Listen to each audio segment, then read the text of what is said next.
গেল সপ্তাহের চাইতে বেড়েছে সবজির দাম। তেলের দাম অপরিবর্তিত থাকলেও বেড়েছে ডাল ও চালের দাম। মাছ, মাংস ও ডিমের দামও আছে স্থিতিশীল।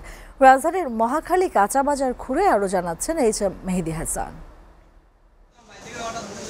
রাজধানীর মহাখালী কাঁচা বাজার সরেজমিন ঘুরে দেখা গেল বেড়েছে সব ধরনের সবজির দাম। কেজি থেকে 20 থেকে 40 টাকা কেজিতে বেশি।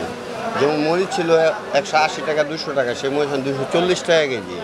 ধনেপাতা ছিল 240 টাকা কেজি, সেই ধনেপাতা এখন 320 টাকা কেজি। টমেটো ছিল 140 150, সেই টমেটো এখন 180 160। বেগুন ছিল 80 টাকা কেজি, সেই বেগুন 120 টাকা কেজি। ঝিঙ্গা ছিল 80, সেই ঝিঙ্গা 100 টাকা কেজি। দুন্দুল ছিল 80, দুন্দুল 100 টাকা কেজি।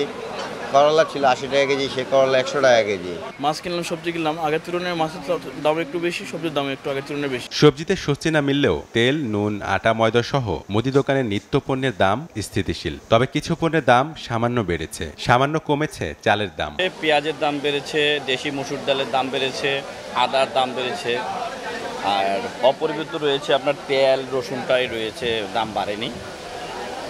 আলুটাও দাম বেড়েনি। গত সপ্তাহ থেকে এবার চালের দাম হালকা একটু কম। চালের কেজি 10 টাকা বাড়ছে, এখন কমছে 1-2 টাকা। সব চাল কমে নাই, মিনিকেট কিছুটা কমছে, কিন্তু নাদির চাল আগের মতনই আছে।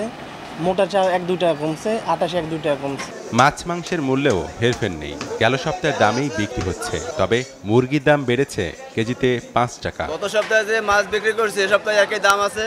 কই মাছ গত সপ্তাহে 250 বিক্রি করছে, এ সপ্তাহে 250। শিং মাছ 450 করে বিক্রি করতে আছে। মলা মাছ 450, চেলা 400 টাকা, চাবিলা 500 টাকা, আর নদীর চিংড়ি আছে একটা 800, একটা আছে 700 টাকা।